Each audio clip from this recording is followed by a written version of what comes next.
Good morning, everybody. How are y'all? You can wave if you don't know how to chat. You're welcome to do that. You see half my dad's face. Hi, Dad. It cracked me up. Oh, so good morning, moms. We have a lot of people hopping on, so I'm going to just talk a little bit slowly, but go through some logistics as our class gets started. So how are all of you? If you know how to use the Zoom chat, please put a little message in there. How are you showing up today? If you want to do a check-in, sad, angry, scared, happy, excited, tender, or all the above. We're just happy to connect with all of you. And we're happy that we have so many guests with us this morning. Excited, thankful, content, hopeful, excited, and more. Keep them coming.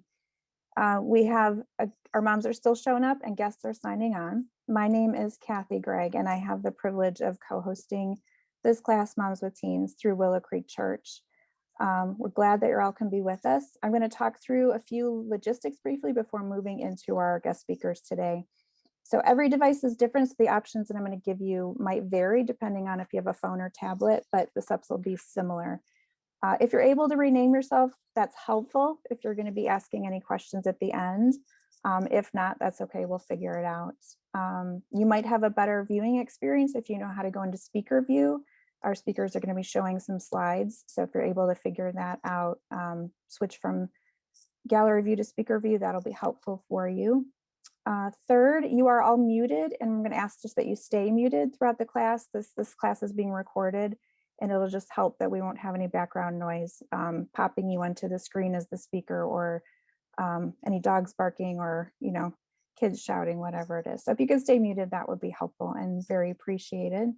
And our final guidance is that if you have any technical issues or Zoom issues or questions, Alex Rada is our Zoom host. She's waving up in the corner of your screen if you can see her, but send a message to Alex in the chat, or send a message to the person who invited you if you get stuck or kicked out or need to be reconnected, and we'll get you set up. So if you're able to rename, great. If not, don't worry about it, but that's about it for Zoom details. So you ready to get started? Can nod your heads, thumbs up, all the above. Okay, awesome. Last Thursday, we were blessed to learn from Student Impact, our high school ministry staff member, Lauren Kinzel, about moms, teens, and reactivity, she called it, which leads perfectly into today's topic, because responding productively instead of reacting to our teens is so important, especially in the areas of mental health and substance abuse, which is what we're going to look at today. This is the one class of our whole year when we invite guests to come and join us, and we don't have small group time, because hearing from our speakers is so important for anyone with a tween, a teen, or an emerging adult in their life. So today we're joined by staff members of FAIR, which stands for Families and Adolescents in Recovery. They are a treatment provider in Schaumburg that offers intensive outpatient programs, inpatient programs, continuing care, individual and family therapy for adolescents, young adults, and their families who are navigating struggles with mental health and substance abuse.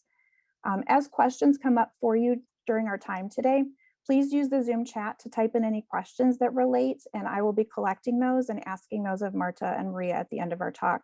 And if we don't get to your questions, we are going to connect you with them via email or their website, or you can send your questions into the person who invited you or to me. We'll get them answered one way or another.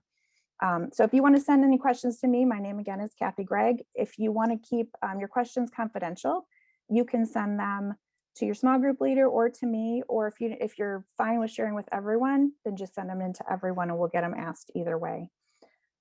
Please know that you can ask whatever is on your heart and mind. This is a safe space to do that. There is no judgment here, and we hold a high value on all of us just showing up as we are today. And we know that some of you are in deep and painful crisis just today, yourself and with your kids. And some of you are just watching crisis developing and trying to figure out how to navigate that. So we're just so glad that you're here today.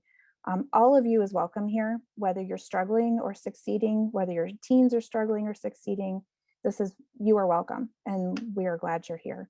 For those of you with kids on the younger side of our class today is an opportunity just to get educated and learn about what's happening in the world, for many of the kids of all ages of teens, because you will either know someone who goes through what we're talking about, or it might come into your home as well.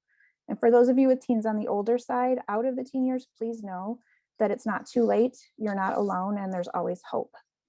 And we specifically in this class just want to remind you that there's hope because God is with us, and because there are groups like Moms with Teens and others, and FAIR, and people like Marta and Maria, whose life's work is about helping you navigate life. And so if we can serve you in any way after this class, please don't hesitate to reach out. So I'm grateful for the opportunity to introduce Maria Sciortino and Marta McGinnis. Did I do it okay, Maria? Close, sorry, I tried. Sciortino, Italian.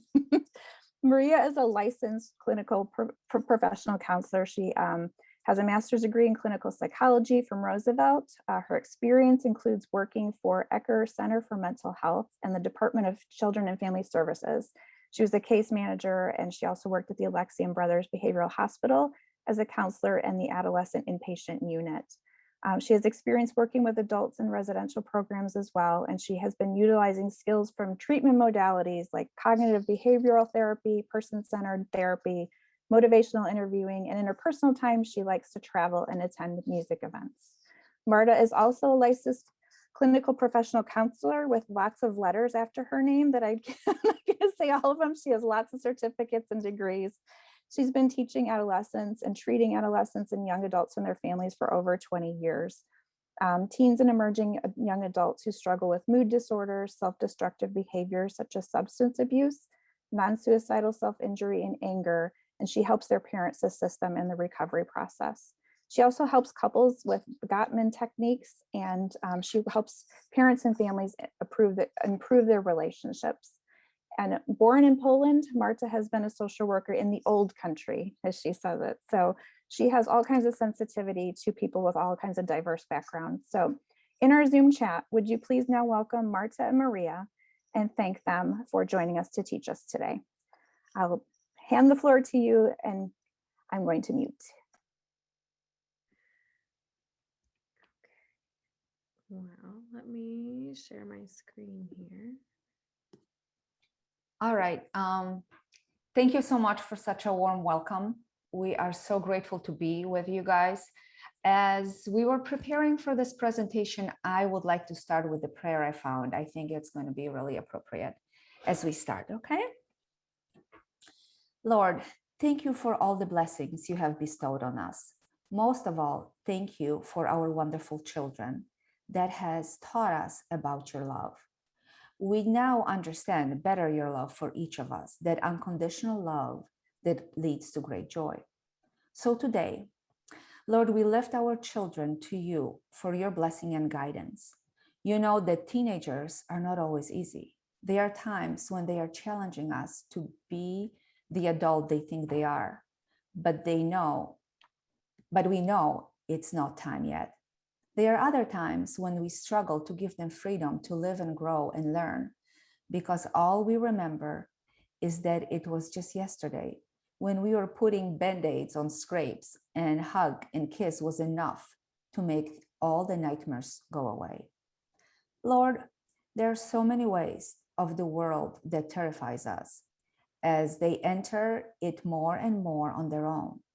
We ask that you protect them from physical harm, but we also ask that you protect them from emotional harm that comes in these years of great emotions. We know that they are dating and friendship relationships that will come and go, and we ask that you guard their heart against things that will make them bitter. We ask that you help them make good decisions and that they remember the things we try to teach them every day about how to honor you. We also ask, Lord, that you guide their footsteps as they walk on their own, that they have strengths as peers try to lead them down the paths of destruction. We ask that they have your voice, both in their heads and your voice as they speak, so they honor you in all they do and say. We ask that they feel the strength of their faith as others try to tell them that you are not the real deal or you're not worth following. Lord, please let them see you as the most important thing in their life, and that no matter the hardships, their faith will be solid. And finally, Lord, we ask for the patience to be a good example to our children during a time when they will test every part of us. Lord, help us not to lose our temper. Give us the strength to both stand firm when we need to and let go when time is right. Guide our words and actions so that we are leading our children in your ways. Let us offer the right advice and set the right rules for our children to help them be people of God. In your holy name, amen. Okay. All right, guys. So thank you for having us. And where we want to start looking at last year. And last year, for most of our teens, actually for most of us, what we experience is unbelievable explosion of changes, right? Our life is not how it was last year. And every month we hope that things are going to be back to normal, but it sounds like they won't be. It's going to be a different normal. However, teens and young adults and preteens experience things so much more intensely. So that's why I felt that this exploding earth was appropriate picture for today, because you know what, their life exploded, their life changed. And as we move forward, I wanted to share some statistics, why we do what we do, and why it is important to know what's been happening in the last year. I got some statistics from the organization called Mental Health America that was started in 1909. And this organization is promoting mental health through prevention, through advocacy, education, and research. And every year they conduct a survey, what is happening in terms of mental health in our country. But what I like about this organization, they do, their work is guided by the philosophy. It's called Before Stage 4 philosophy. And they think of their work as addressing cancer or heart disease.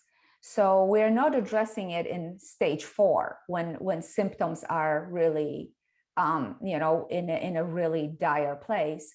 We are trying to educate, prevent, and help before we get to crisis level. So let's look at these statistics, guys. What we have noticed, and what researchers are starting to notice, that number of people who are looking for help is really skyrocketing. So in terms of depression and anxiety, they are seeing increase, but very significant increase in people who are taking those tests provided on their website. And what they are seeing, that a lot of teenagers and young adults are scoring in really moderate to severe levels for anxiety and depression. I want to point out on this slide what's happening with suicidal thoughts in terms of adolescents. So as you look at the green line, this is the research from 2020, as comparing to other colors and other years. We are seeing really increase in suicidal thoughts when it comes to teens, and actually even in adults. So just to give you a little numbers, because I think they're important. We know that nearly 1 in 5 American adults will have any diagnosable mental health condition in any given year. In terms of teenagers, we know that adolescents were, hold on, are you going a little further with slides, Maria? I'm gonna go back. Sorry. No, I would like you to go further. Oh, go further. Okay. Yes. Got it. All right. We are seeing that this is actually a slide for college students who are also experiencing very significant increase in mental health symptoms. And if you get me to another slide, Maria, this is really important information. 50% of all mental health issues start by the age 14. and 75% by the age 24. So as kids really don't have insight to recognize that this is something is very serious is going on, you as parents have this unbelievable responsibility to figure out that this is not typical mood shifts for adolescents. This is something more serious that is going on. And what is really concerning that we are seeing that only 30% of people seek treatment. As you can see, that 67%, even when they reach young adulthood, they do not seek treatment. In the recent months, we noticed that people are starting to look for therapy. So we are really, really happy that information is getting out there and people are getting educated. And I think that where you guys come in, we will talk about what we can do later after we give you all the stats and information of what's been going on. So we have pandemic, and this is what we are seeing. This is really grim slide, but what we notice is that we are really seeing increase in depression, anxiety, suicidal ideations. We are also increasing kids and actually even adults. There was a study that came out that, you know what, adults drink so much more since pandemic started, right? So now we are seeing that adolescents are using mood altering substances. Today, we're going to focus on nicotine and marijuana because these are kind of like the entry drugs, and we would like you to be fully aware of it. We are seeing increase in gaming and increase in use of internet in self-destructive way, being teens are introduced to pornography, they are researching ways to self-harm, they are stumble on chat groups that are inappropriate for them. But the biggest thing that we are seeing is increase in sense of isolation and loneliness. And honestly, when we see patients come in, this is what they report, that they feel extremely lonely. And developmentally, when we look at that time for preteens, teens, and young adults, that's time of their life where they need to connect. And parents are extremely important, but they also need to connect with their peers. And through pandemic, that really has been really impacted. But also what has been happening, we are noticing weight gain with our young people because their decrease in physical activity, decrease in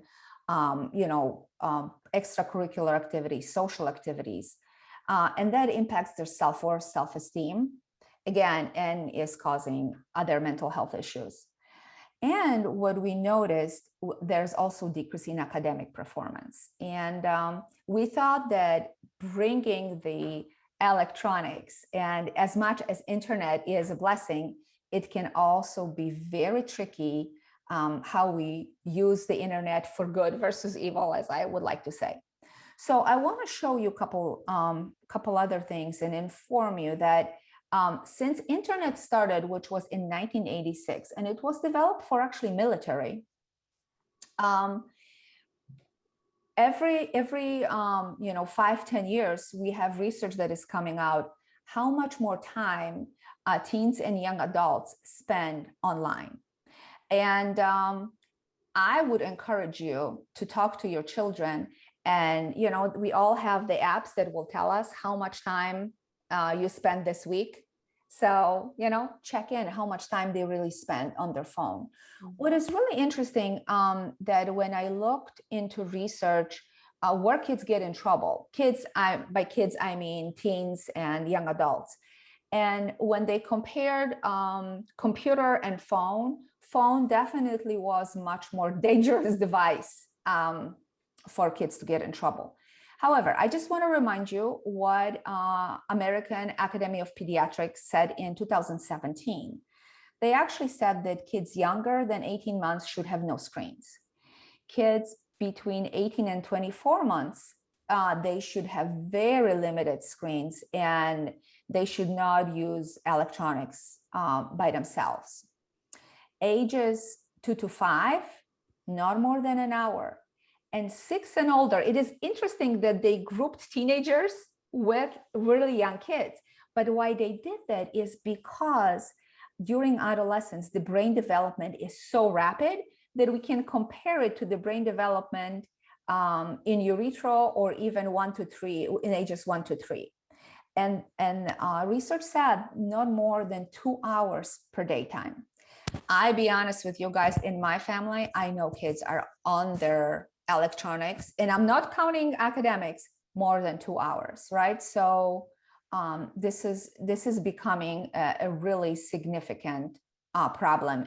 It seems like in every family. So we will talk about positive things of internet, but I would like to mention a couple concerns that we have noticed. And one of the concerns, Maria, back up a little bit. Sorry. One of the concerns that we are seeing are issues with physical health. Again, that stems from sedentary lifestyle. Last year, right, we were all cooped up inside, and weight gain happened to be an issue. However, we also had kids, and research backs it up as well, that some kids who are really preoccupied with their activities online will skip meals, will not drink, and they are underweight. The other thing that physical concerns and that leads to mental concerns are issues with the sleep, because the blue light that our devices are emitting actually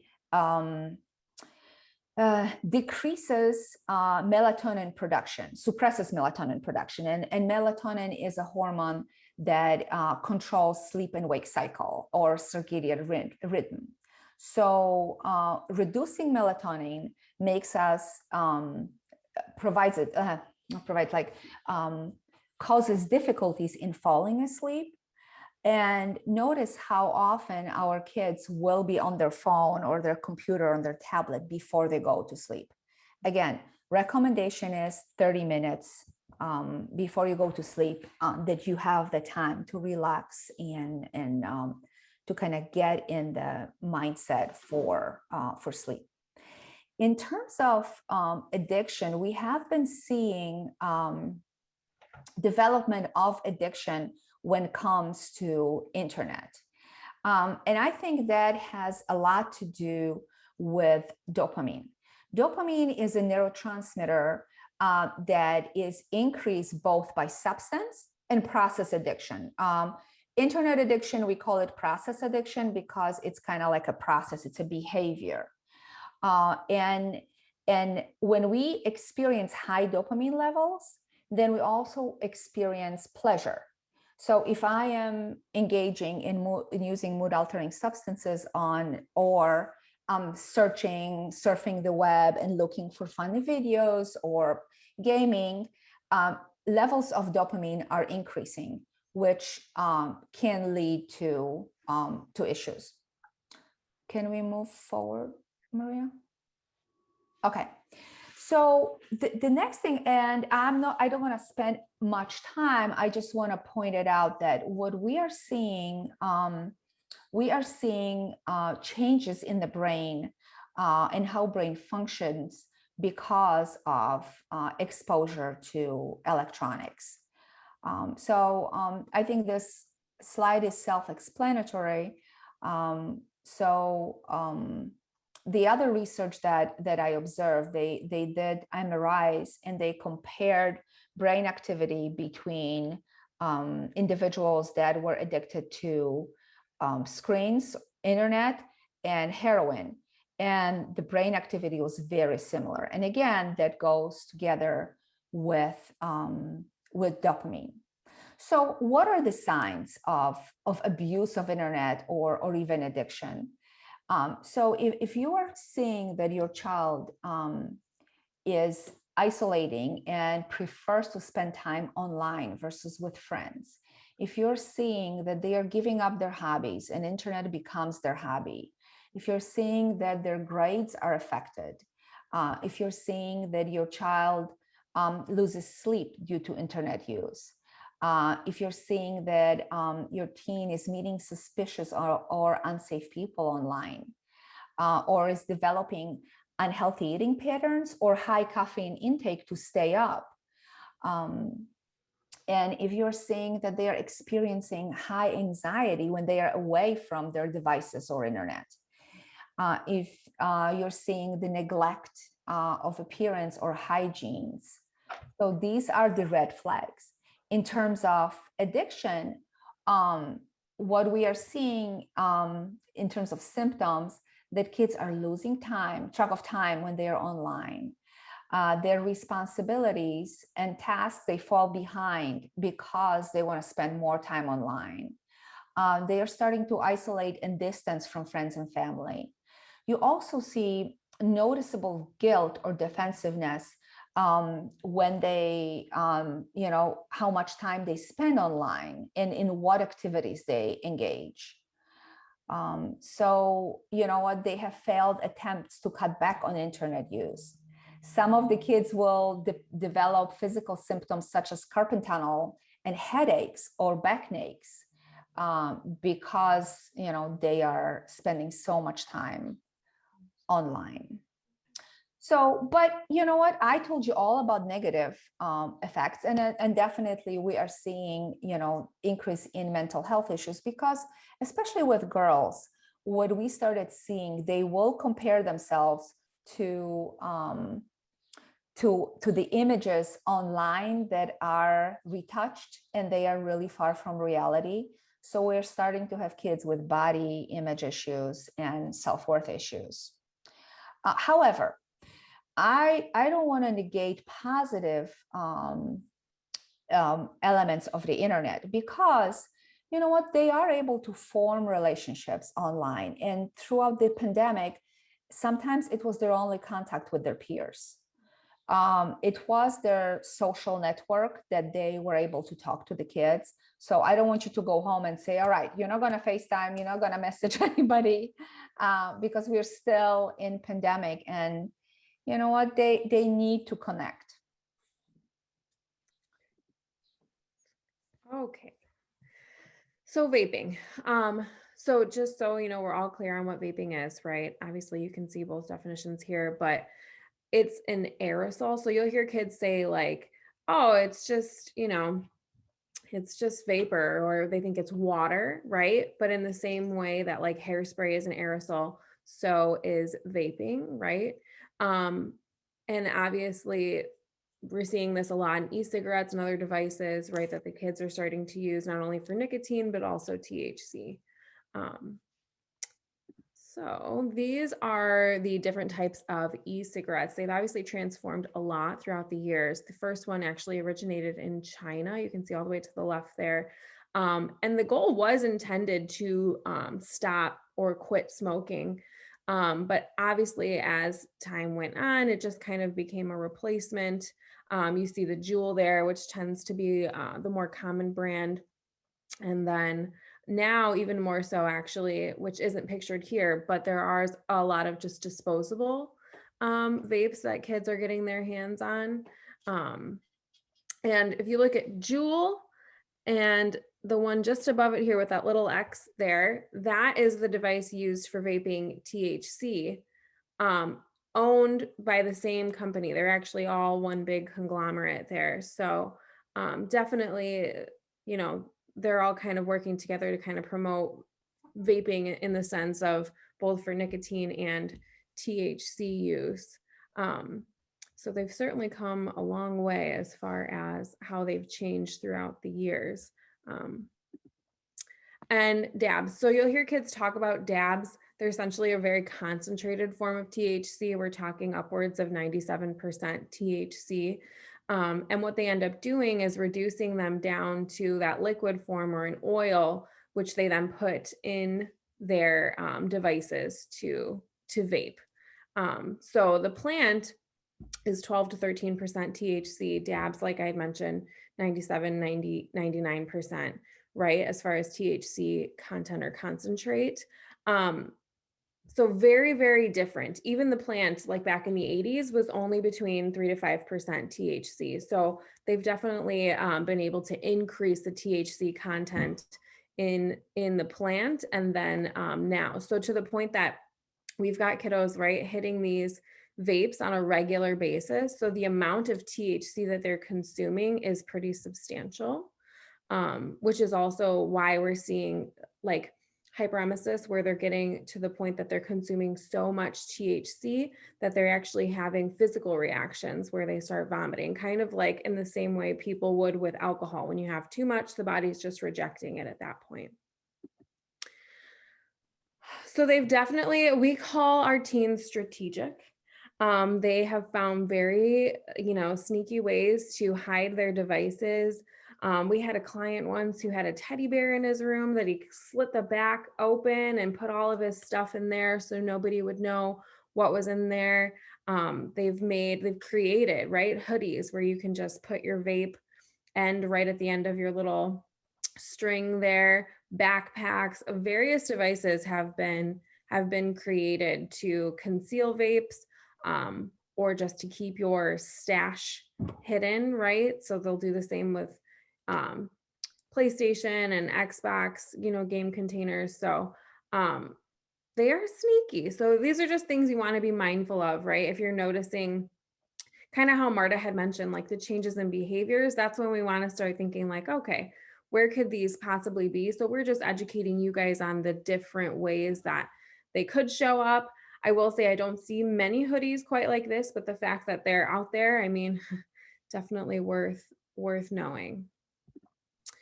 So who's at risk? It's always important to know the family history, right? There's a genetic predisposition if there's a history of substance abuse or mental health concerns in the family, right?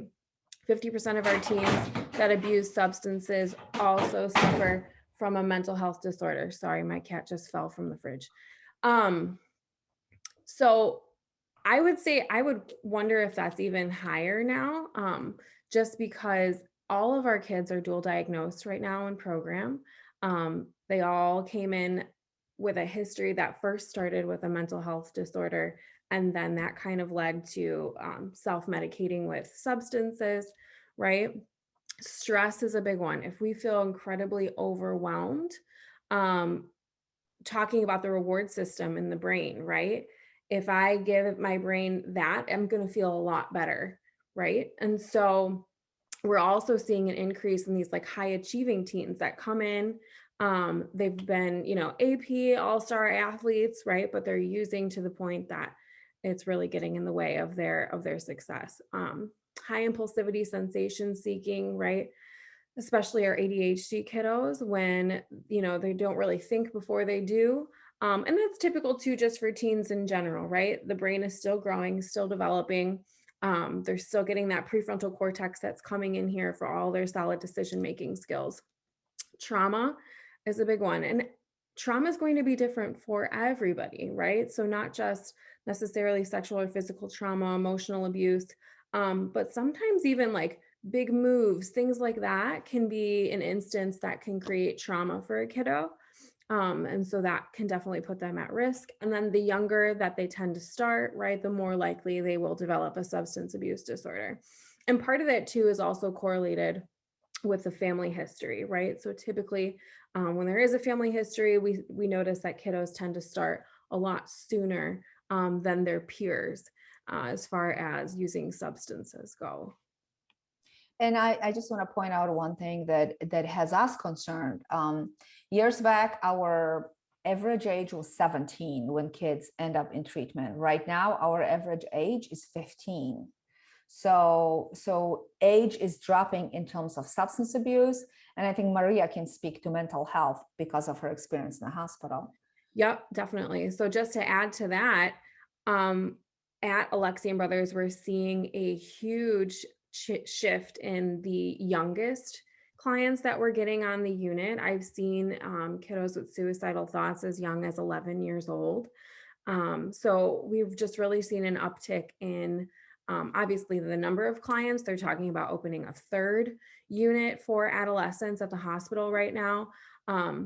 So that is already cause for concern, but then they're coming in younger and younger, even as far as the mental health aspect goes. And just to say too, um, on the slide here, there's the development of psychiatric disorders. And so, as far as THC use goes, I could talk, just not today. The content is so high and they're using so often, to the point that, especially if there is a family history of psychotic disorders, they can have a drug-induced psychosis.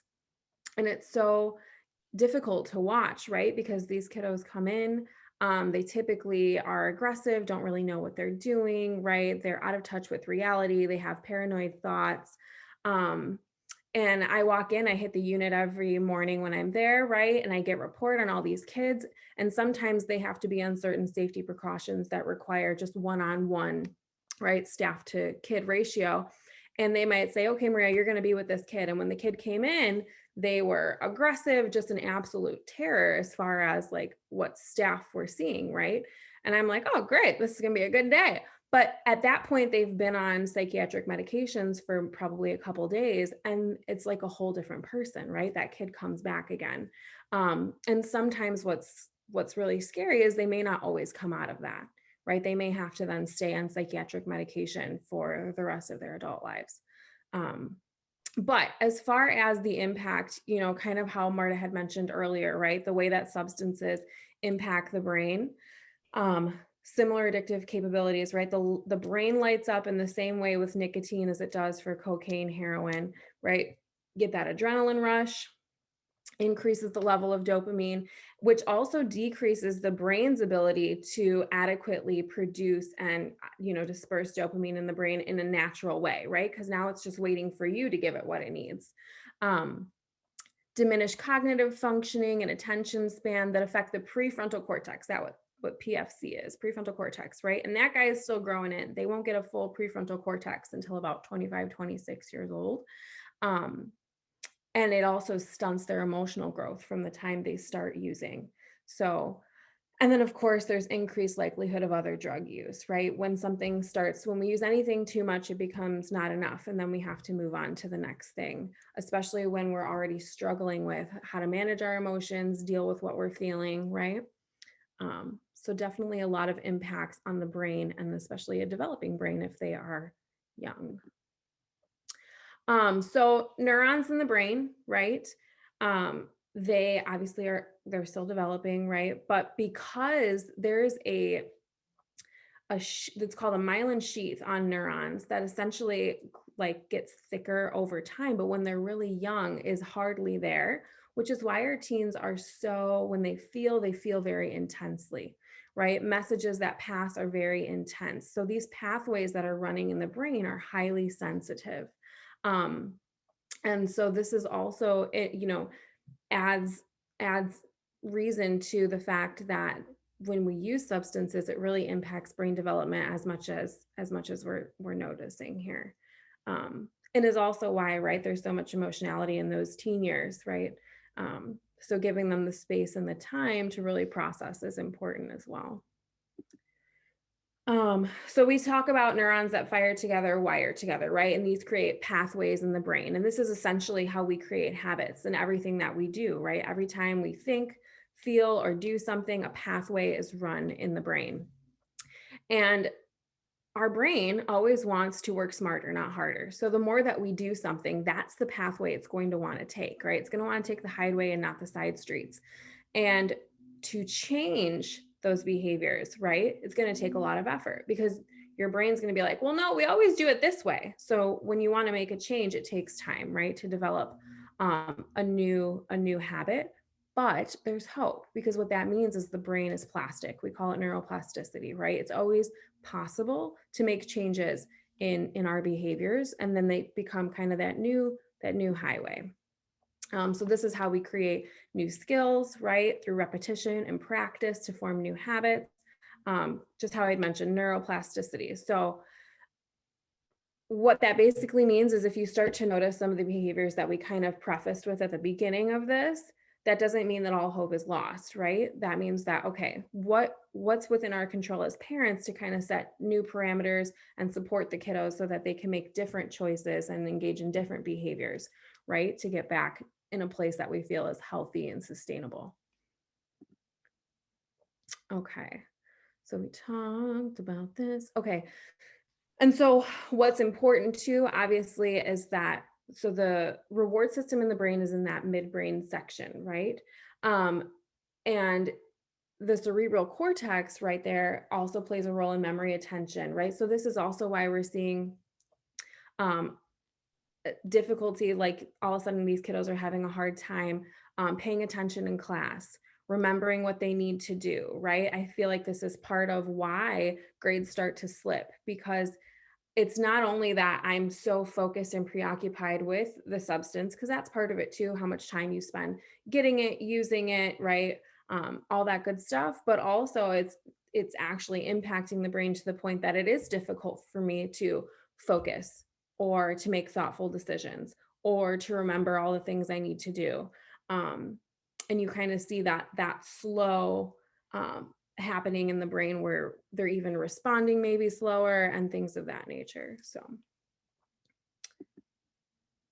and of course, developing tolerance, right? And this is with anything. The more that you overstimulate the brain, right? And kind of how I had mentioned, then the dopamine receptors are reduced, right? And then I need more to get that same feeling, right? And then this is how we develop tolerance. And I'll have kiddos come in and I'll be like, well, so how much do you use? Oh, it's really not that much. Okay, well, how much is not that much? Oh, I just use every single day, sometimes a few times a day. Okay, so do you think you have a tolerance? No, not at all. Okay. Or, similarly with alcohol drinking. Well, when I drink, I can have about 7 or 8 shots. Okay, do you think you have a tolerance? No, not at all. Well, let me tell you. Um, right. So we what that also demonstrates too is they don't have a lot of insight or a lot of understanding, right? They assume that just because everybody that they're spending time with is doing that, that's what's considered normal, right? Or acceptable. Um, and so kind of bringing it back for them and giving them a wider lens through which they're viewing the world, right? Not everybody is doing what you're doing, but that's exactly what they'll tell you when you're asking them about it, right? Well, everybody's doing this. Well, not really, but based on your circle, there's 100%, but there's a lot of other circles of people out there. So warning signs to be mindful of. We kind of went over this with internet addiction, but a lot of the same stuff, right? Just these are addictive behaviors, right? When you start noticing a change in their behavior, a change in friend group, they're not really talking to you, they're spending a lot of time in their room, they're very irritable, right? There's not a lot of motivation to get the things done. So we're seeing everything kind of come to fruition and come into play in the same way that we're noticing the substances are impacting the brain, right? Those mental health symptoms are going to increase. My favorite line is, well, it helps with my anxiety. In the moment, it probably does. In the long run, it definitely doesn't. Because in the same way that the dopamine receptors are impacted, so are like other neurotransmitters like serotonin. I no longer am able to or need to naturally create these receptors in the brain and manage and kind of let the brain do its thing, because I know you're going to give me what I need. And then that's the only time that they feel less anxious. And what ends up happening to the anxiety when they're not using goes up substantially. And then another part of that too is just that they don't have the skills to manage. So money problems, they're running out of money. Sometimes they get caught with things at school. They've got court dates, things of that nature. And a lot of these too, I mean, not just for addiction, right? But could be warning signs of some mental health issues that could be going on as well. So we kind of want to screen for it all and cover all of our bases just to ensure that they're getting the support that they need. So, yep, mental health issues, right? So negative thinking. When we notice that their mood is shifting to the negative often, right? When they're having trouble getting out of bed, getting dressed, getting moving. They want to quit the sports that they're involved in or the activities they're involved in. They make statements like, I wish I wasn't here. It would be better for you if I wasn't here. They start to self-injure, right? For an anxiety standpoint, they're getting panic attacks. They can't even walk into school, right? I've had kiddos who, as soon as they approach those doors, because of all the negative associations they've made with school and the people who are there, they take off. They're out of there. They walked another 45 minutes away and they're calling mom and dad to pick them up. Um, it's hard to stay focused when we're so anxious, right? I always explain depression is I'm thinking in the past, anxiety is I'm thinking in the future. And what we're always encouraging everybody to kind of learn to do is how to be present in the moment, right? Let's see here. Yeah, so we want to make sure that we're finding balance in our lives, right? There are various areas of what's considered wellness. So not just mental and emotional, but obviously how we're taking care of our physical selves, our spiritual selves. Are we interacting with people that, you know, add to our lives? How are we doing from a work front? Does that mean even working from home, you know, being a stay-at-home mom or having a, you know, everybody has their own sense of occupational wellness, intellectual wellness. And so just taking inventory is always helpful to kind of reevaluate what's working and what's not. Did you have anything to add to this one, Marta? No, this is okay. All right. So let's talk about what we do now, right? We scared you probably by now, right? We have internet, we have addictions, we have epidemic. So what do we do?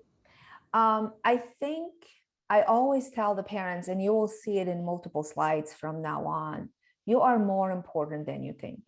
Connection with the parent is the best, the safest, the healthiest connection that there is, hopefully. So in terms of social stuff, yes, FaceTime is important as long as this does not impact the family time, connection time with the family. So if they want to connect with their peers right now, since they can't see their peers or the time has been limited, allow them to do that. In terms of behavioral, you know, we always tell our kids, if you act depressed, you will feel more depressed. So there is research out there that actually identifies that even half smile changes neurochemistry in your brain. So if you have a kiddo that doesn't shower, doesn't want to get out of bed, doesn't want to open blinds, I think these are the things that you have to help them do. Behavioral activation, we call it. Take a shower. Let's go for a walk, right? Obviously, they are not going to do everything in one day, but help them act less depressed, even if they're not feeling it, even if they will tell you, oh, that walk didn't help me, that shower didn't help me. That's okay. We're looking at the behavior. The same thing, avoidance. So avoidance is really central to anxiety, which means that they will avoid people, places, stressors, and that's what will decrease that anxiety. Working through anxiety is actually walking through that discomfort and learning that you're going to be okay. You will see somebody, you will meet somebody, you will go to school, and you know what, maybe first day you're just going to stay for one class, but you survived, you were okay. And the other thing is being able to identify and express emotions. Because if we are stuffing emotions, if we don't know what's going on with us, then we have a tendency, emotions have a tendency to find its way. There was a, really famous, he was a priest, but he worked with addicts. And he always said, either you handle your emotions or your emotions will handle you. So helping the kids to identify and express emotions. Just to add to that, when you notice that they're feeling depressed and they're not getting out of bed, and we want to help them start moving in a different direction, behavioral activation is certainly the way. And what I would encourage parents to do is really break it down to small pieces. So all I'm going to ask you to do is put your feet on the ground and then sit up and then walk to the bathroom. And when you take it piece by piece, it feels less overwhelming and a little bit more manageable to the kiddo. And then when it comes to avoidance, the more that we avoid, the more anxious they're going to feel. And this is one where I see a lot of parents parenting out of fear and sympathy, right? I don't want to make it worse. Or they get very reactive when we try to encourage them to sit with the anxiety or go despite that. And so just being mindful of, like, I've heard parents say they're going to have a heart attack. No, they won't. They'll be okay, right? It'll be okay. Unless there's like a sincere threat. So remember, fear versus anxiety. Fear, a known threat, right? We've established there's a bear chasing us. Anxiety is the perceived threat.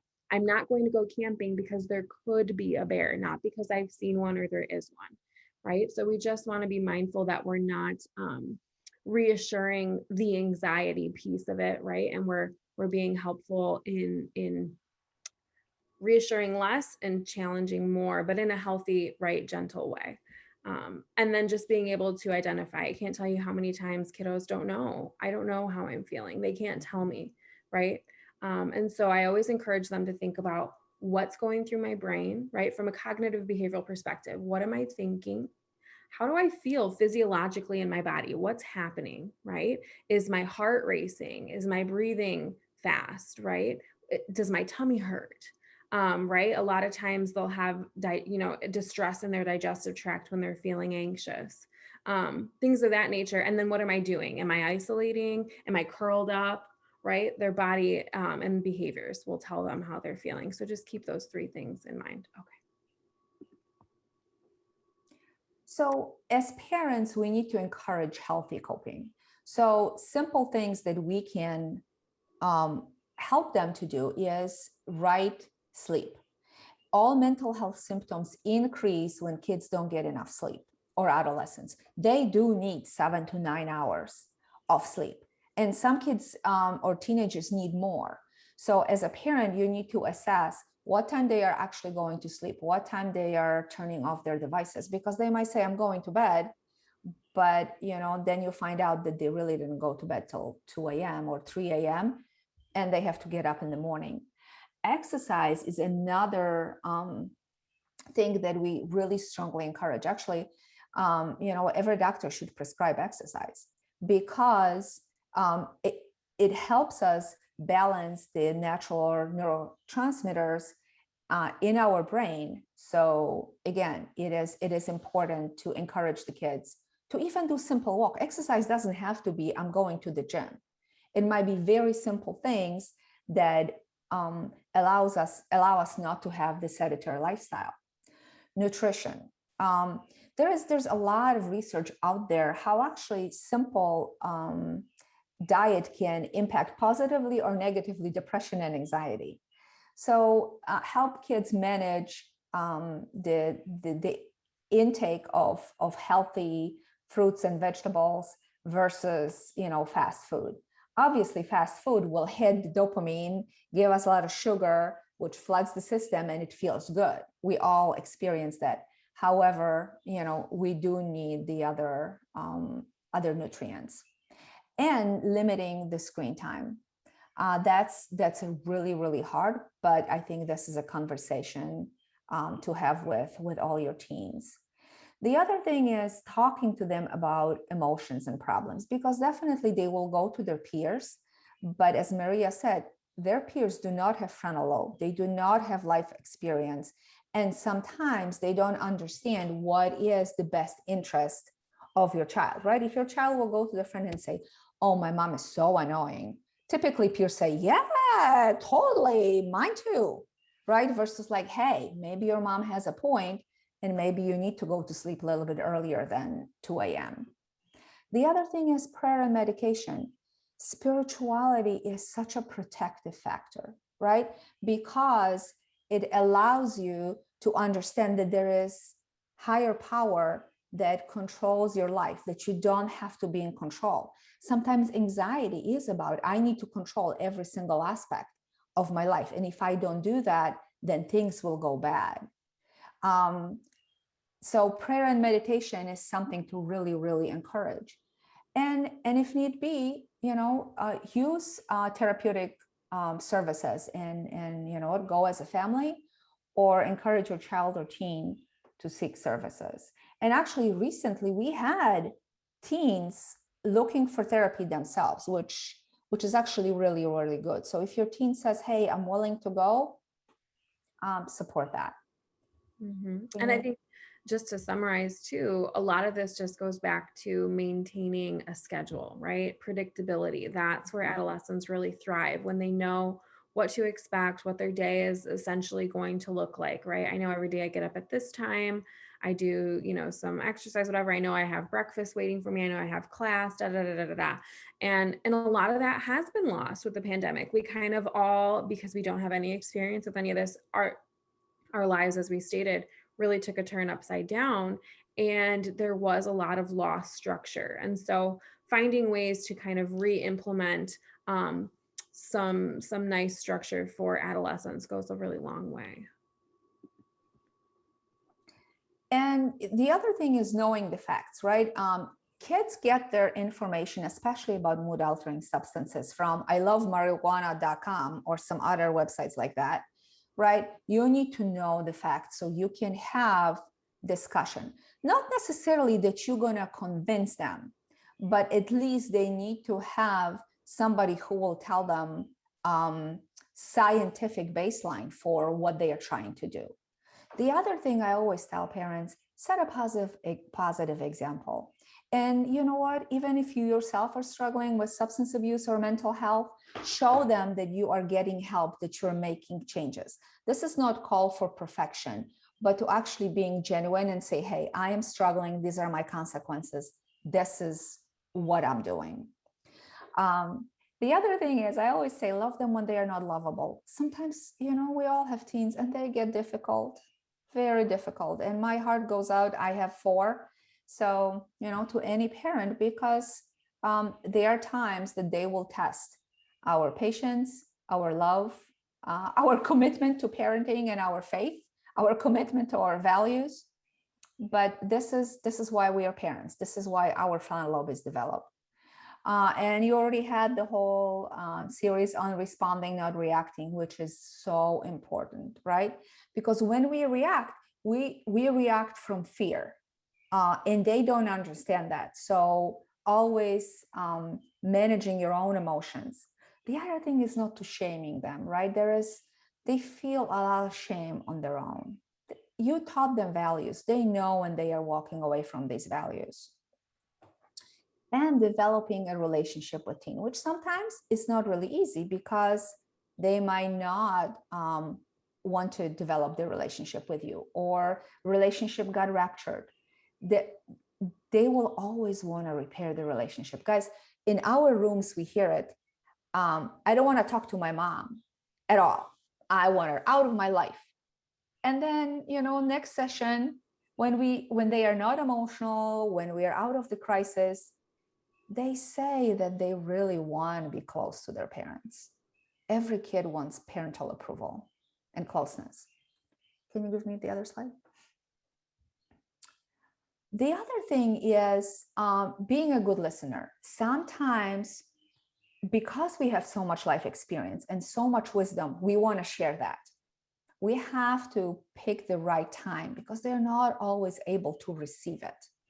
So listening is the first thing that is the most important thing when we communicate. The other thing is having a clear expectations and consistent limits when it comes to alcohol, drug use, and any other rules that can be broken. So they know, and these rules will actually help them sometimes not to break the values that you set for them. The other thing is dealing with peer pressure. Peer pressure is not necessarily that somebody will tell your son or daughter, come on, use, but is this internal peer pressure of wanting to fit in. And if I am in a group of kids who, let's say, are drinking or using, I want to be part of something. I don't want to be different. Kids are so scared of being different. That's very often why they engage in some of the behaviors that normally they would not seek on their own. The other good example that actually we learned that in our program is getting to know your child's friends and their parents. because very quickly you will find out if the other families have similar values to yours, right? Some families will say, oh, drinking is okay as long as they are in my house. You know, if these are your values, these are your values. But if they are not, maybe this is not the house where you want your child to spend most of their time. And knowing where your child is.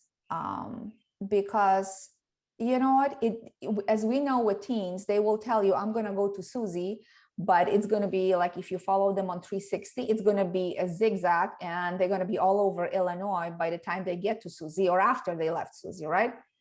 Like just having that communication, where they are, what they're doing, and monitoring their internet use, having discussion about on what sites they are, being friends with them on social media. The other thing is how we communicate with them. And I like this slide, communicate with love, because again, going back, first is listening and asking open-ended questions and checking if I really understand what they are telling me. Because sometimes we get so caught up in wanting to respond and tell them something that we are really not checking in if we understood what they said. The other thing is offering feedback. So, you know what, we want you to share your wisdom and you know, whatever, your love, your support with them or your advice. But it would be good to do what we call a feedback sandwich. You ask them permission and say, hey, would you like my advice? Would you like my help? And if they say yes, then provide the information and then ask them, okay, how was it like for you? What do you take away from it? And sometimes they will tell you, what, you know, you haven't been in high school for 30 years. So, you know, you don't know how it is out there. Okay. But sometimes they will be like, okay, that's actually decent advice. I will take it. The validating is really, really important, because we want to build in our kids this ability to advocate for themselves and have trust that they can make good decisions. So if a child comes to me and say, you know what, I'm really, really feeling poorly today, or it's a terrible day, validating will be like, you know what, I see that, I understand, I hear that this is really hard.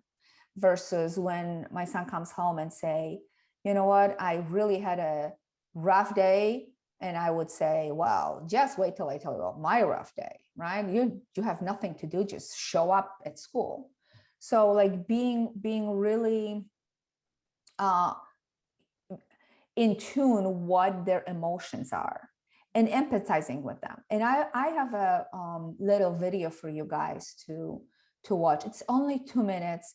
And it actually gives you a really, really good understanding what is sympathy versus empathy and how can we respond to our kiddos. You probably know Brené Brown, but I really would like you to watch this video.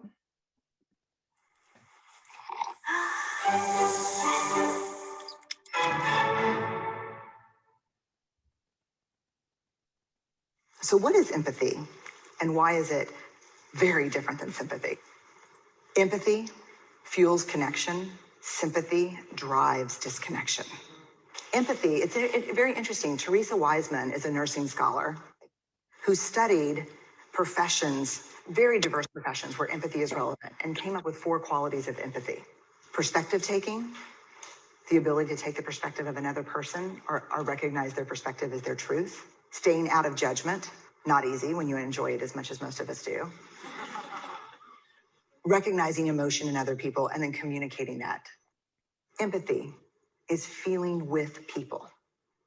And to me, I always think of empathy as this kind of sacred space when someone's kind of in a deep hole and they shout out from the bottom and they say, I'm stuck, it's dark, I'm overwhelmed. And then we look and we say, hey, you climb down. I know what it's like down here, and you're not alone. Sympathy is, ooh, it's bad, no, you want a sandwich? Empathy is a choice, and it's a vulnerable choice, because in order to connect with you, I have to connect with something in myself that knows that feeling. Rarely, if ever, does an empathic response begin with "at least." Yeah. And we do it all the time, because you know what? Someone just shared something with us that's incredibly painful, and we're trying to silver lining it. I don't think that's a verb, but I'm using it as one. We're trying to put the silver lining around it. So I had a miscarriage. Oh, at least you know you can get pregnant. I think my marriage is falling apart. At least you have a marriage. John's getting kicked out of school. At least Sarah is an A student. But one of the things we do sometimes in the face of very difficult conversations is we try to make things better. If I share something with you that's very difficult, I'd rather you say, I don't even know what to say right now. I'm just so glad you told me. Because the truth is, rarely can a response make something better. What makes something better is connection.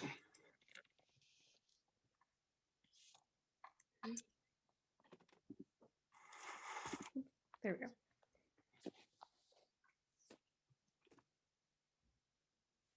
Where'd Marta go? Did we lose her?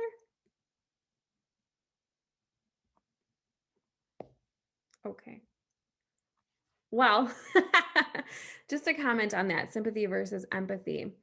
You know, I think as parents, we want to be the fixers. We want to go in and try to make things better. We hate it when, you know, our kids feel sad or upset, or they're frustrated, or they're having a difficult time. And especially too, how we were parented is going to impact how we show up to those situations, right? So if I've got somebody who is grown up in a household where every time a negative emotion came up for me, it was, oh, you'll be fine, or don't feel that way, right? That's not validating the experience. And so we just want to also, kind of how we talked about modeling earlier on, being able to model sitting with the discomfort, you know, yeah, that sounds really difficult, right? As opposed to, it's okay, you'll be okay. Marta, she got kicked out. She was texting me. I'll tell her to rejoin. You just tell her to rejoin and I'll connect her back in. Sounds good.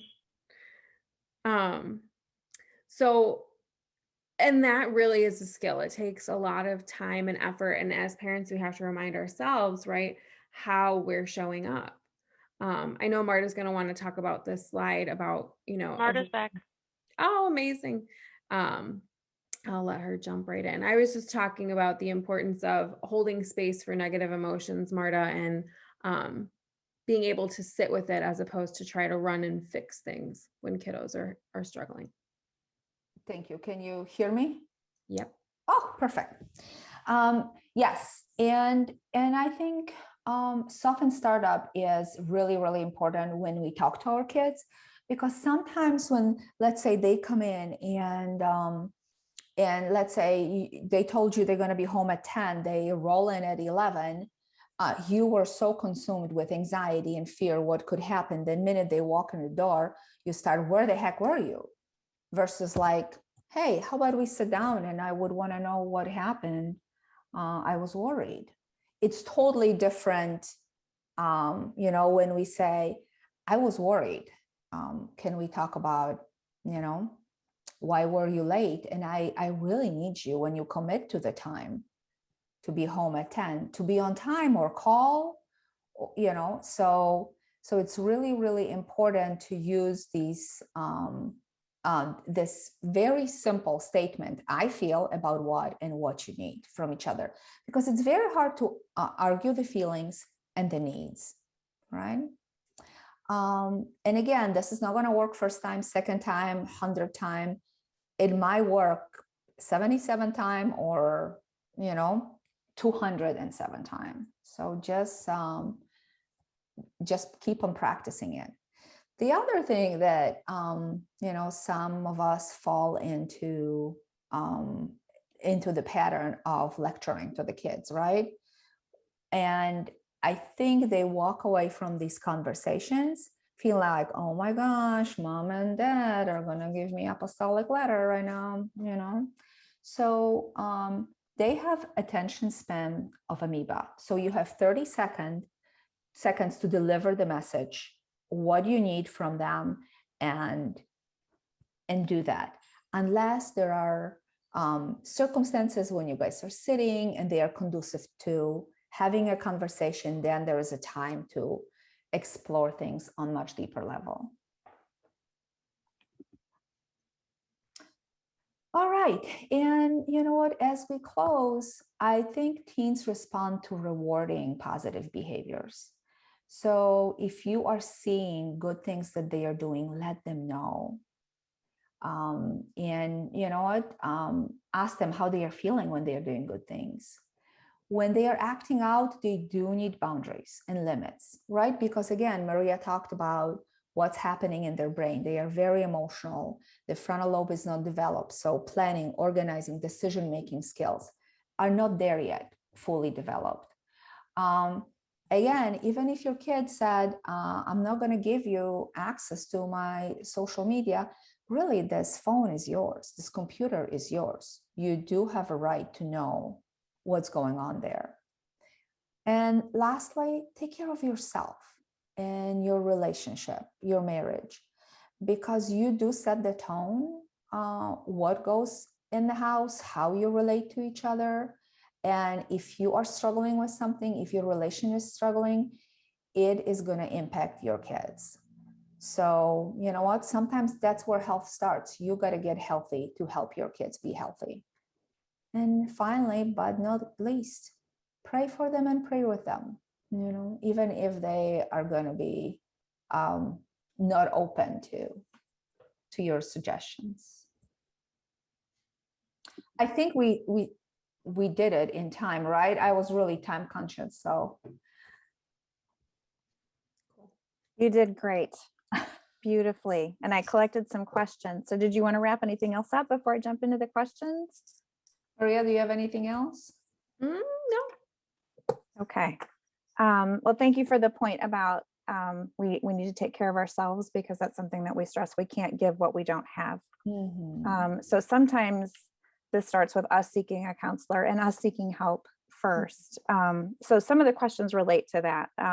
At what point do we start seeking help for our kids if they're if we found something in their room, or if a brother or sister said they saw them, you know, trying a vape, or one we've been asked multiple times is if they won't get out of bed to go to school. So at what point do we step in and seek help, and how do we do that with kids who are completely resistant, either because of fear, or they're introverts, or they're aggressively just saying no? Mm-hmm. Yeah, so how could you speak to those two, and then I have more depending on how you're able to answer. Thank you. Maria, you want to go first? I can start, sure. With anything, sooner is always better than later, right? So the sooner we get more heads to figure a situation out, the better. I think it's going to be really important to first start though with the kiddo and sit down and talk about, you know, what you know. And I wouldn't turn it into a game of let me see what they're going to tell me. You know, I would just be upfront about, this is the information that I have, or this is what I'm noticing, this is what I'm seeing, these are my concerns. Kind of how Marta had mentioned, like leading with your feelings. So again, we're modeling for them to identify how I feel and be able to express it. And so if you can lead with, wow, I'm feeling really concerned about what I'm noticing. What's going on? What's happening? Can you help me understand what's keeping you from getting up, right?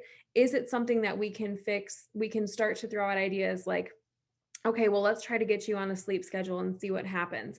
And if in a couple weeks things aren't changing, I think it's totally appropriate to seek extra support.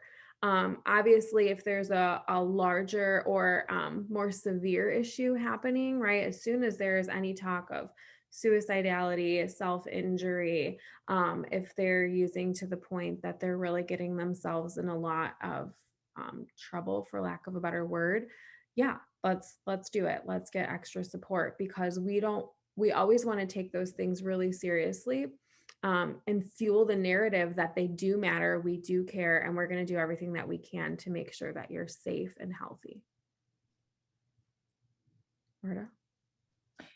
There's nothing to add to it. I think this is important. And you know what? Sometimes kids will say, I don't want to get help, right? And that's normal. Very few times kids will say, yeah, get me to a counselor. We are starting to get these kids, but I think that's where your frontal lobe comes in. If you're seeing trouble, you say, you know what, we're going to do this together. We are going. And this is not negotiable. This is what we're going to do. I want you to commit to, I don't know, 5-6 sessions, and then we reevaluate. And you know what? You can attach positive reinforcement to it. If you do this, this is what I'm willing to, work with you on, or negative reinforcements. If you are not going to do it, then unfortunately, I'm not going to let you have your phone in your room. Because I'm really, really concerned. So find something that will motivate them enough, like Mhm. we did when they were little, motivate them enough that there is an amount of pain, and not be afraid of that causing something else, right? So I've spoken with many moms who that's going on right now, and there's just this constant tug of war and pushback. At what point, for example, with the school issue of kids aren't getting up for school, and I mean, it's what you talked about with fear, like moms are afraid that like they're going to fail a class, and then they have to deal with what's next of that, but it might have to come to that. Right. Sometimes natural consequences are a necessity. However, if we do have depression, I don't know that not addressing depression will allow them for learning from this negative consequence that happened. So frankly, to let you know, if somebody's not getting up for school and going to school and failing a class, that's actually almost a high level of care. That's almost, partial hospitalization. So you might explain it to your child and say, hey, I just want you to see therapists to see if this works, because if it doesn't, school might recommend higher level of care. So with some of those boundaries, and with issues with kids spending so much time on internet for school and for social engagement, and some kids that's their only way to be social, how do we navigate the boundary or consequence with taking away phones and internet, because there is high reactivity to that, and some of that, like, it's hard for parents to discern, like, is this a healthy amount of reactivity, or is this something else? Can you talk us through how to productively, or how to navigate that step of consequence? Well, if the kids, if you want to use phone as a carrot, then you will say, hey, if you do your schoolwork, if you get up, you're going to have this amount of time. And if you don't do that, then you're going to have less time or no time, right? So again, I am not within your family. I don't know your child. It's really hard to kind of speculate. I would have to know the child. I had a patient who frankly told her mom, if you take my phone away, I'm going to kill myself. So I had to assess if this was actual risk or it was an empty threat, because very often when parents hear suicide, they back off. And you know what? It took us a while. We ended up taking the phone away, and then she started progressing, and she did not make any attempts. So if I'm hearing you right, with all of this, obviously it's person to person specific, Yes, but it is. as parents, if we are really struggling or at our wits' end or feel helpless, it would benefit us to seek help. And then, okay. I think sometimes, even if you can't get your kid to counseling, you can see a counselor and say, okay, this is what we are dealing with. Can you help us parent more effectively? Yeah. And I'll say from my personal experience, that was how I had to approach something last fall. I need help because I don't know how to navigate this situation with you. Can you do this with me? So because our relationship is so important to me. So that was helpful, but he ended up going more than I did. And he started to say, well, aren't you going anymore? But I mean, we had to talk through all of that. But yeah, I mean, you have to know your kid. Right. And I had to seek help myself first before I could figure out, even because there was so much emotion involved for me. Absolutely. Okay, another question is, with marijuana being so accessible and legal in Illinois now, and kids are, using it for all different kinds of things, as far as because of stress and kids not sleeping and they're saying, well, it's not a big deal, it's legal. How do we address that? And vaping too. I mean, it's just all the above, but specifically with marijuana. Maria, you wanna? So I think there's a couple things to note, right? Just for comparison's sake, alcohol is legal. But if your kid had a beer every morning before they went to school, would you be like, nah, it's okay, it's legal? Probably not, right? So for them, for starters, it's not legal. I think that's always an important note to make. Okay, yes, when you are an adult, you can make those decisions, but right now you're in my home and these are my expectations and it's not okay. And I think too, we talk about knowing the facts, and while there is a lot of information out there that's still, coming down the line, because marijuana is not legal on a federal level, there's not a lot of research. There's really not enough information yet for us to be like, yes, this is okay, it's safe. But they will try to convince you otherwise. And so knowing what we do know, right, we do want to talk about, I think it's important to explore with them, because they will start to eventually recognize, well, do you feel more or less anxious when you're not using? Right. And I would put it back on them and just have them kind of start to think about really what's happening for them when they're not using, right? Or what they think they gain from it. Well, what other activities do you have, or other things that you can engage in that will help you feel what you're trying to feel, which is better, right? I think that's an important piece. Marta, anything to add to that? Well, I agree with you that we don't have a lot of research, but we are having some research that is coming out. And it's not what marijuana industry is trying to tell us, right? That it is so helpful from cancer to arthritis to PTSD. The research is not supporting that. Mm-hmm. And nicotine, right? We do have a lot of research on the impacts of nicotine in the brain, right? And so we want to be mindful of that as well. Just because it's legal, which actually is interesting, right? They changed the legal age to 21 now for nicotine. That in and of itself is an important piece. But it does impact attention. It does impact the brain and its development, right? So we want to make sure that we are armed with our own facts, and help them. The whole point of therapy is to gain insight, right? So we want to help them gain their own awareness about how it is impacting them. A lot of times I'll hear kids say, well, I just decided to try it randomly, but because all my friends are doing it, and so then I just decided to do it, right? In the same way that cigarettes were that huge boom, and there was a lot of misinformation, right?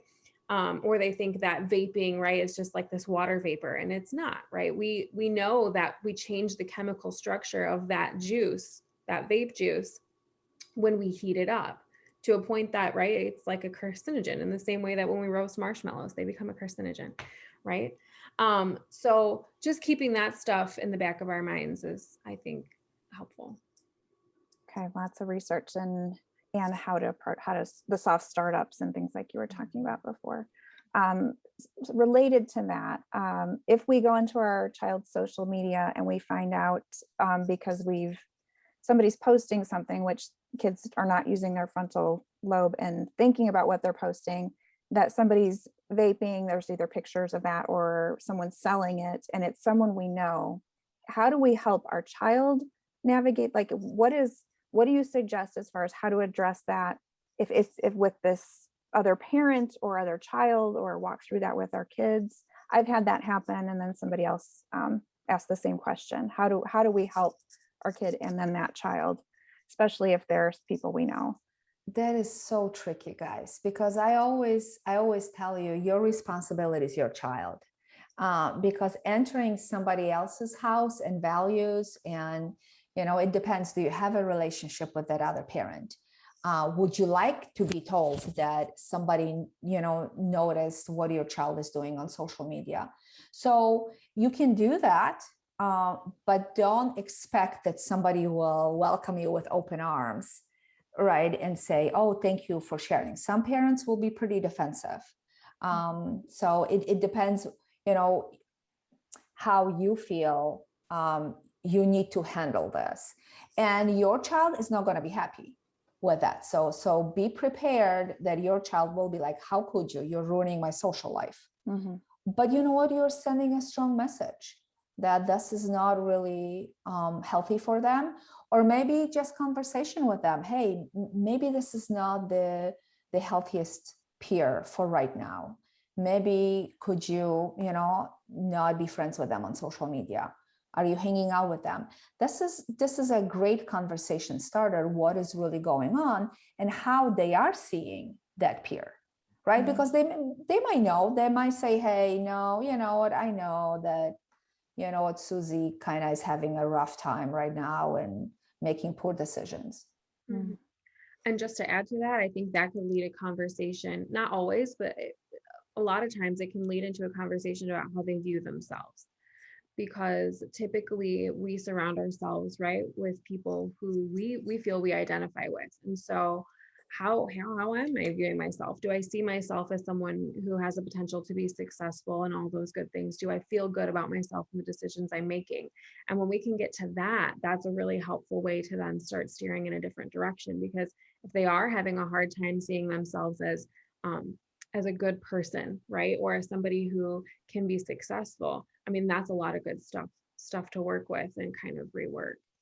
Mhm. Thank you. Mhm. We have time for one more, I think. So if you have any more questions that come up, just know that I will be sending out Maria and Marta's email addresses and the link to FAIR so you can follow up with them more specifically if you have more questions and pursue help through them. The last question I'll ask is what with, like we've talked about, kids have retreated more and more into the internet because they've been forced to. So with kids who are already introverted or struggling with social engagement and social interaction, and then, you know, having to pull back so much and just spending all of their time that way, how can we help those kids who are naturally just having a hard time, awkward teenage stuff, or already having mental health issues? How can we help them navigate and pull back from the internet? Like what do we do with that? Because they have to be on it for school. You know, like just the reality of the world, it's so hard for kids who were already struggling before and now add the pandemic on top of it. How can you encourage or speak to how we can walk with our kids?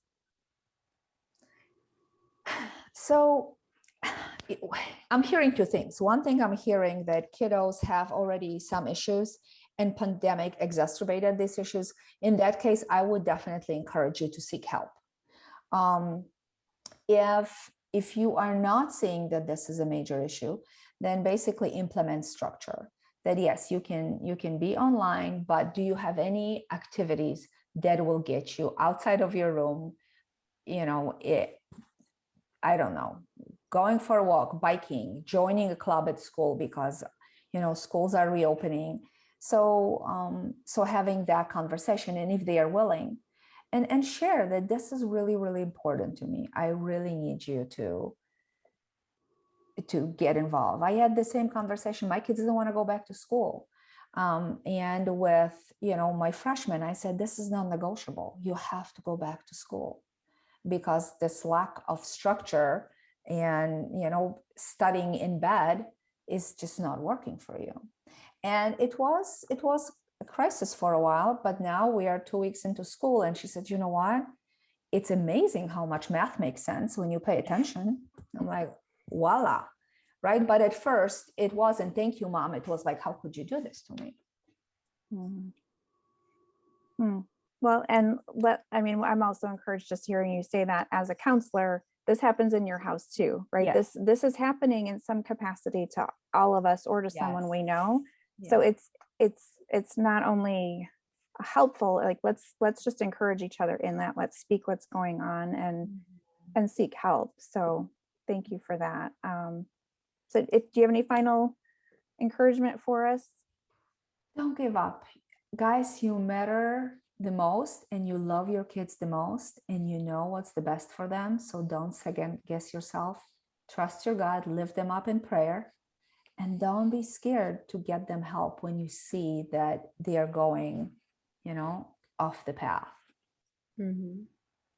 Yeah, that I was just going to touch on that. You know, when we talk about like shame and feeling shame, it's what disconnects us, right? And it keeps us, the less we talk about it, the more we have it. And so, yeah, talking about what's going on, we are all in the same boat, right? We're all experiencing a lot of the same struggles. And so the more we talk about it, the easier it is to get that support. So Thank you so much for being willing to come and just educate us and encourage us and equip us. And we will be praying for you because you have a powerful ministry that you're doing. And we know families are just really benefiting from it. So, so moms and guests know that we do have women in our class who learn about FAIR from when they come and who use their services. And we are happy to get you connected to them. And we will help you find further counseling if you're not in our area or yeah, just we are here to help you and serve you. And so are Marta and Maria. So thank you both. Would you please thank them for joining us today? And if you have any questions before you get our email, you can go to www.faircounseling.com. I can put my email in the chat. Okay. And I will be sending you all those links, but the email will come out probably tomorrow or the next day. But yeah, if you'd put that in the chat, that would be great. Kathy, we do have one more question on the chat. We're going to come back. Let's see. About pushing back with school. Miriam, sorry. Yes. I'm not seeing it. It said, my kids also don't want to go back to school. Should I push them to go? Will I be adding to their anxiety? And you know what? Yes, you will be adding to their anxiety, but the way to help them with their anxiety is kind of help them walk through this. I don't know your kids. I don't know how severe is the anxiety. Is this just, you know, I don't want to go because it's easier at home and I'm more comfortable, or there is this phobic response to school. So that's why, you know, I don't know. I would have to know a little bit more about your particular situation to tell you what would be healthy. Okay. Okay, thank you. So we'll wrap up the questions. And if you have more, either send them to me or we will get you connected to Marta and Maria and get those answered. So please just keep asking. This conversation does not have to end here, is what I want you to know. And we're going to be sending out Marta and Maria's PowerPoint images, because I know a lot of, if you're like me, I'm like trying to write everything down and and I wasn't able to. And we'll send you the Brene Brown video as well about empathy, because so many of you appreciated that. And I have a couple more just class announcements and then we'll wrap up. What's beautiful is how God works in this class. Next Thursday, Michelle Graham, who used to work at Willow Creek, she's now pursuing her divinity degree. She's a mom just in the same season as we are. She's going to come talk about her experience and her kids' experience with mental health and depression. And she's going to share some scripture that ties into that and just give us some hope and encouragement from that. So I love how we're talking about this in the church. It's so important among us. So please come back next week to hear from Michelle Graham. And in 2 weeks, on April 29th, we're actually going to have our last class of this semester. It's hard to believe that we're there already, but if you're new with us, our final class of the semester is a powerful celebration of how God's moved in and among us through the semester. And so please be reflecting on how God has used our class, used our speakers or your small group to stir you or impact you or grow you during the semester. We're going to be asking moms to share personal experiences of how God's moved in your life or in your team's life as a way just to honor God and to lift each other up. So wherever you're at right now, just be encouraged that every second of every day, God is inviting you to relationship with him. He loves you and he loves your kids exactly as they are right now. And we're just going to stick in this together and do this together. So I'm going to close out our time with some prayer to encourage us and to continue looking for God and listening to what he's inviting us to. So however you're comfortable, if you want to join me, bow your head and pray with me, or if you can keep your eyes open too. There's no rules about that. But gracious God, thank you for this space. Thank you for the technology today to gather virtually and learn about what teens and families are navigating with mental health and substance addiction. It's just a hard season for all of us. And so we're just grateful that you're so big, that you can see all of us and be with all of us, and that you're personal enough that you can be right inside our homes with us. We thank you for Marta and Maria and how they encouraged us and guided us and equipped us. Just pray a blessing upon their ministry. We know in a group this size, God, that there are moms and guests with us who are now walking through various degrees of these struggles with their own kids and in their own lives. And we also know we have people around us walking through these situations. And if we're not there yet, we will be someday. So please use our time today through what we learned, through what we're experiencing being a part of this community, to just grow in hope and help and understanding. We lift up to you, God, our tweens, our teens, our emerging adults, and in our lives. And we ask you to surround them with our prayers wherever they're sitting right this very second, God. Speak into their hearts and into their minds that they are infinitely loved and seen and heard and accepted just as they are by you and by us. They're navigating so much right now, and who they are, who they should be, who they're being pressured to be. Please forgive us, God, for any ways that we've communicated anything heavy or untrue to them with our words or our actions. Please humble and soften us, God. Strengthen us with your peace and your wisdom to show them your love and grace, to show them that all of them is welcome and safe with us, God, and create a community for us where we are also safe to be ourselves. Empower us and guide us through who you are and who you made us to be. Shepherd us to pursue help and support and community.